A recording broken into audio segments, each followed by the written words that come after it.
Je sais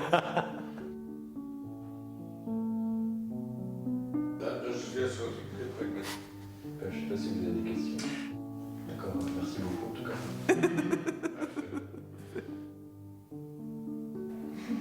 Ce sera tout, merci beaucoup. Merci beaucoup.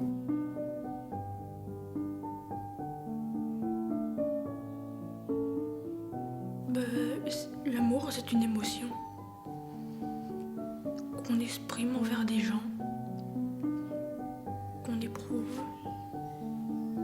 C'est quelque chose de magique. C'est quelque chose qui nous donne envie de voler. C'est des ailes en fait. L'amour, c'est beaucoup de choses, l'amour. Il y a plusieurs sortes d'amour. Déjà, il y a plein de formes d'amour différents. Toutes les personnes qu'on aime, on les aime toutes de manière différente selon moi. On peut avoir de l'amour pour des personnes avec qui on va avoir une relation, on va dire, amoureuse, tout comme on peut avoir de l'amour pour ses amis. C'est l'amour des enfants, c'est l'amour des petits-enfants.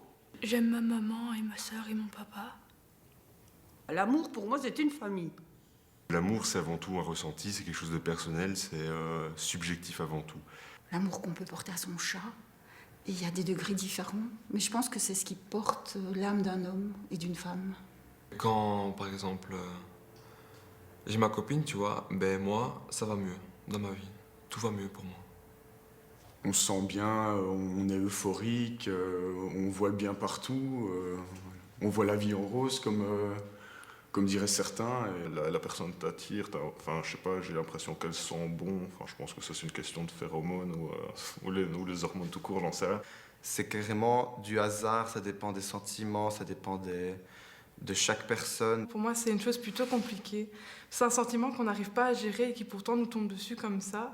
J'ai eu beaucoup de mal à gérer, moi, ce sentiment-là. C'est un sentiment qui relie des millions de personnes et chacun de manière différente. Je pense que l'amour, c'est ce qui porte l'être humain. Ça fait franchir des montagnes, traverser des rivières, des océans. L'amour, ce que ça évoque pour moi, c'est avant tout des histoires de mythologie grecque, des histoires de mythologie tout court, des contes de fées pour Disney, pour enfants. J'aimais bien me retrouver dans ces histoires. Il y a la poésie, il y a la littérature, il y a les films, il y a... L'amour, il y en a plein autour de nous, quoi. C'est quelque chose dont on a besoin pour vivre. À mon avis, c'est un de nos besoins. On n'existe pas si l'autre n'est pas là. Si on est seul, on n'existe pas.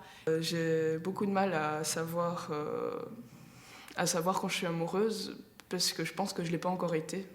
Personnellement, je pense pas l'avoir déjà ressenti vraiment, donc je sais pas trop. Faut l'avoir vécu pour savoir ce que c'est. L'amour doit apporter de bonheur dans la vie. L'amour, ça apporte beaucoup de choses. Et aussi des emmerdes. En fait, ce serait à décrire comme un sentiment vraiment ultra mitigé qui peut aussi bien faire énormément de bien qu'énormément de mal.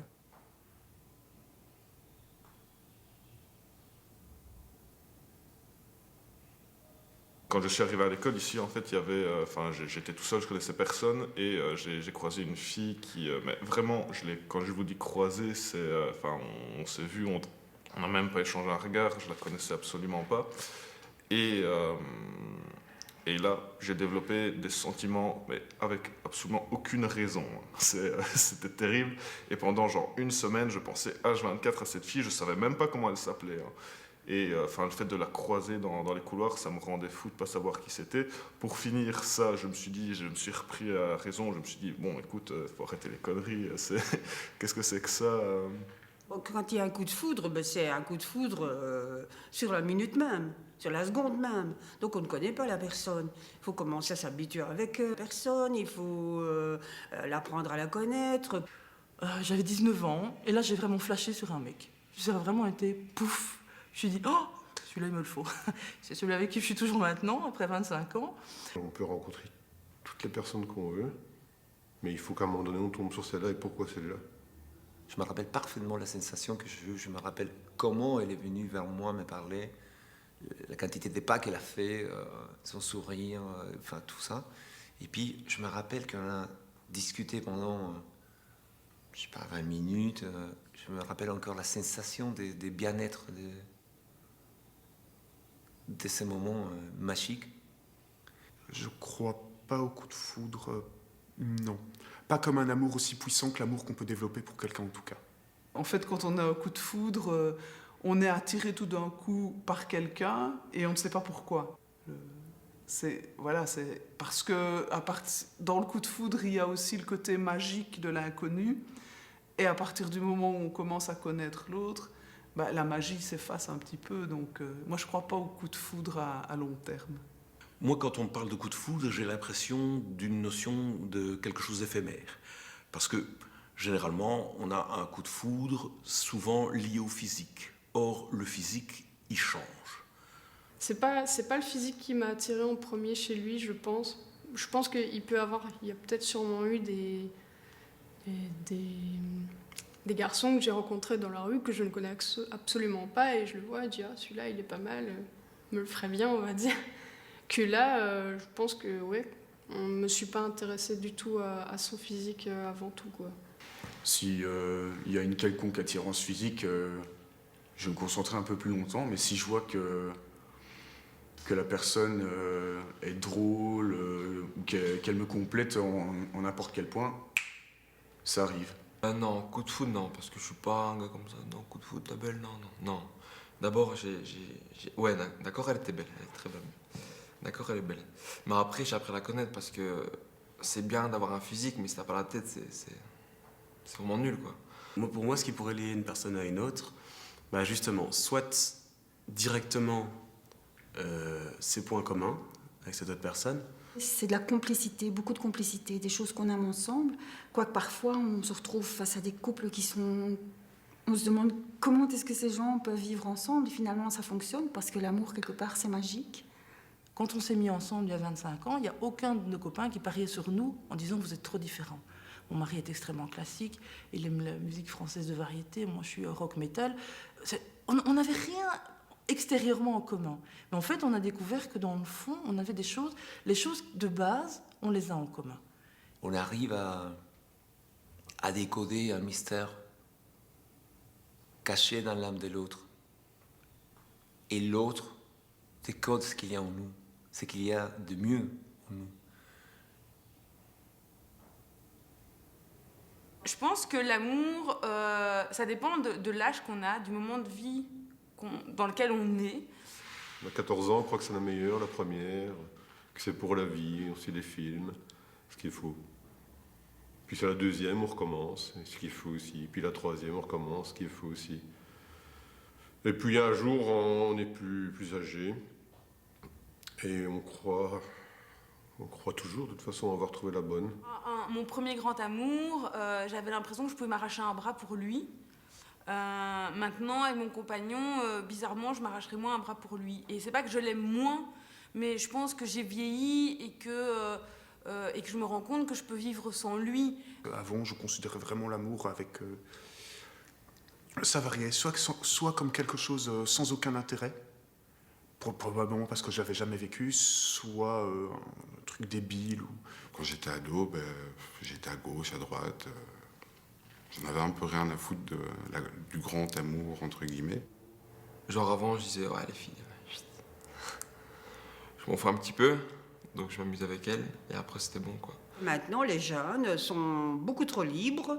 Je crois qu'il faut se connaître avant de se mettre en couple.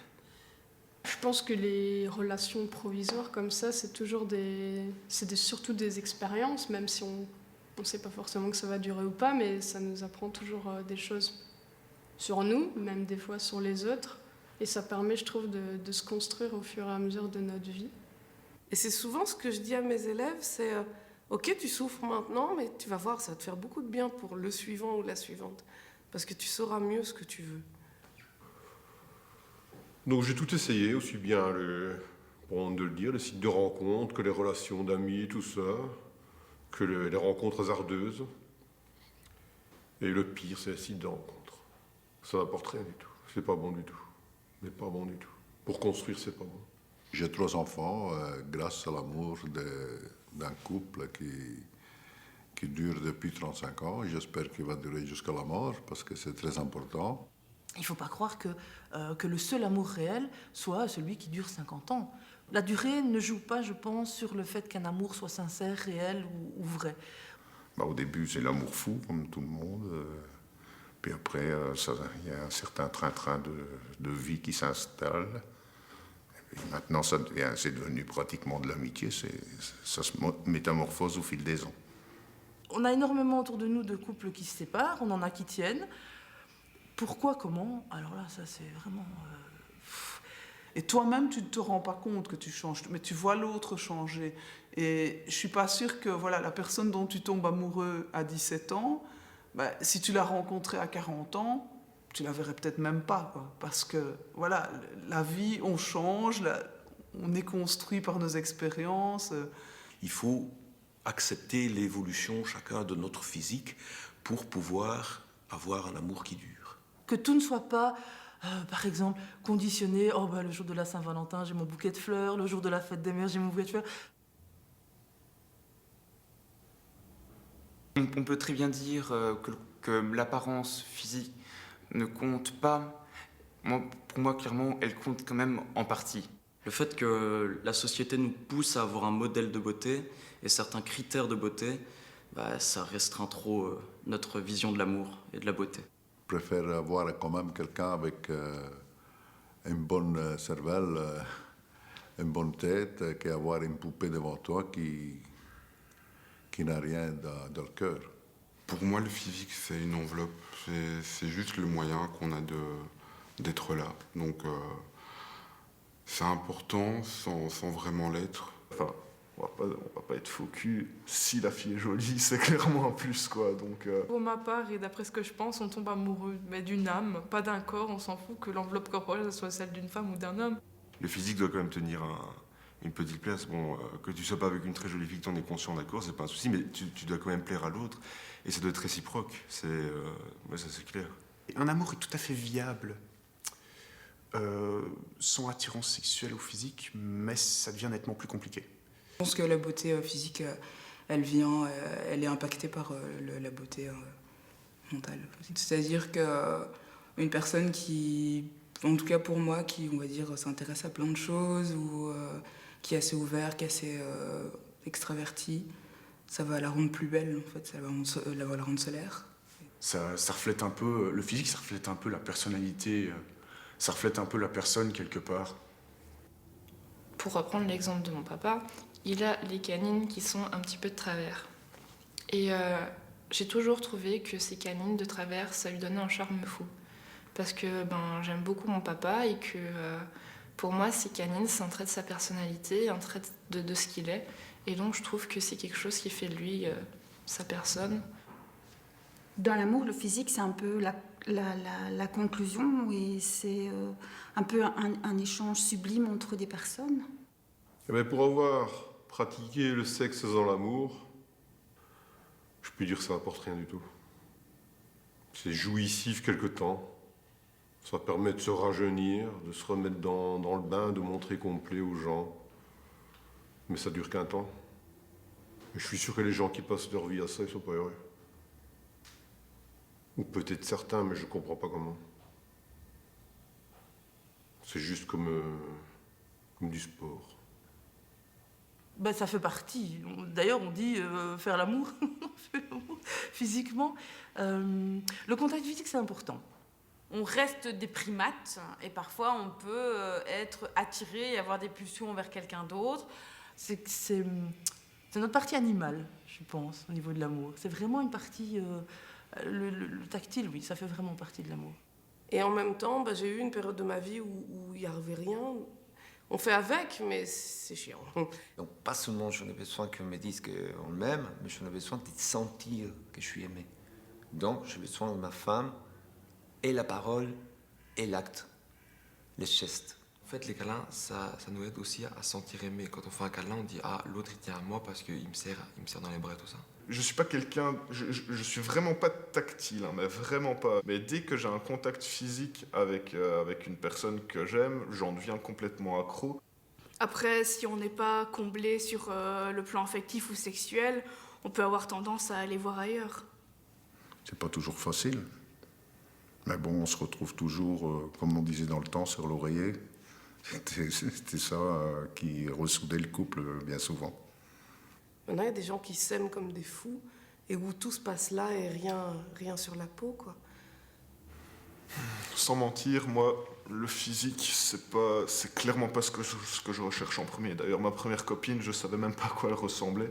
Je l'ai rencontrée sur un jeu vidéo et on a joué pendant plusieurs années. Au fur et à mesure, des sentiments se sont développés et on a fini par être en soi ensemble. Après seulement on s'est vus, mais je veux dire, on avait déjà dit des je t'aime sur des réseaux sociaux. Donc voilà, clairement, j'ai éprouvé des sentiments pour cette personne sans savoir à quoi elle ressemblait. Ça, je trouve que c'est une expérience vraiment chouette.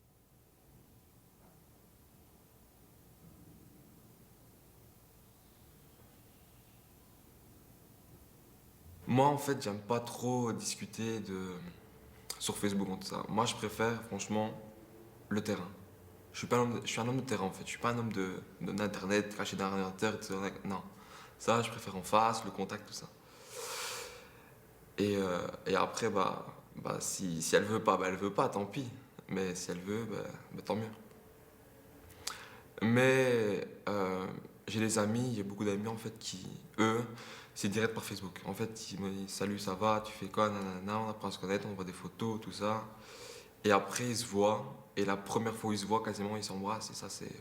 Je comprends pas ça. Il y a un an, j'étais avec la fille à distance.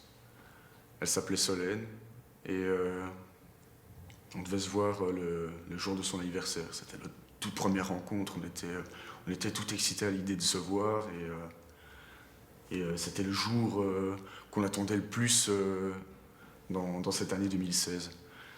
Et en fait, quand je suis arrivé sur les lieux, donc c'était à Rouen, 300 km, je savais pas très bien comment me comporter parce que c'était ma première petite copine. Alors je me suis mis à l'observer et à chercher comment bien me comporter. Le problème, c'est qu'elle avait déjà eu des petits copains auparavant, donc elle pensait que je n'étais pas comme j'étais dans les vidéoconférences qu'on faisait. J'étais drôle, j'étais très extraverti, et là, j'ai tout le contraire. J'étais très renfermé, mais il y avait aussi le fait qu'il y avait pas mal de gens aussi, comme c'était son anniversaire, elle avait invité d'autres de ses amis, et je savais pas trop comment démarrer des sujets de conversation.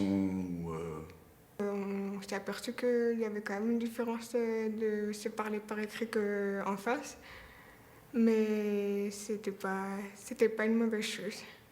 La première fois que je l'ai vu, déjà j'étais complètement paumée parce qu'il habitait dans un village que je ne connaissais pas du tout. Moi, je peux indiquer la mauvaise direction. Alors, quand je l'ai vu, il était dehors à attendre. Du coup, ça m'a fait un soulagement parce que j'avais enfin trouvé. Ça faisait un peu plus d'une demi-heure que je cherchais la bonne maison. Et puis, je suis sortie de la voiture et voilà, on s'est fait un très gros câlin. C'était la première fois qu'on se voyait, on se touchait, et c'était comme si ça s'était arrêté. C'était vraiment magique, c'était incroyable. Il faut vivre avec son temps quand on est dans le 21e siècle. C'est pas que, quand je dis amour à distance, c'est pas qu'on s'envoie des lettres toutes les semaines ou qu'on ne voit pas la personne. Maintenant, on peut faire des vidéoconférences, on peut se voir en temps réel et parler avec la personne comme si elle était juste à côté. Le seul bémol, c'est que oui, il n'y a aucun contact, malheureusement. Il n'y a rien qui peut vraiment compenser le fait qu'on soit seul avec la personne, qu'elle soit dans nos bras ou n'importe quoi. Rien ne peut compenser. C'est impossible. Même moi qui ne suis pas très tactile, si je reste trop éloigné de la personne que j'aime, mes sentiments vont descendre et ça ne va plus être qu'une amie ou une connaissance. Et on partageait tout, même avec une relation à distance. Je trouve qu'on partageait beaucoup plus de trucs à une relation qui était à 20 km de chez moi. Donc pour moi, il faut entretenir un certain manque dans une relation, parce que si on voit une personne tous les jours, je parle de ça parce que je l'ai vécu, Si on voit une personne tous les jours, il y a une certaine morosité qui s'installe, ou enfin plutôt une... comment on appelle ça, une routine qui s'installe, et enfin ça me lasse, clairement ça me lasse, et je peux pas continuer une relation lorsqu'une routine s'installe. La routine, c'est quelque chose qui m'horripile au plus haut point. Je suis quelqu'un qui a besoin d'aventure.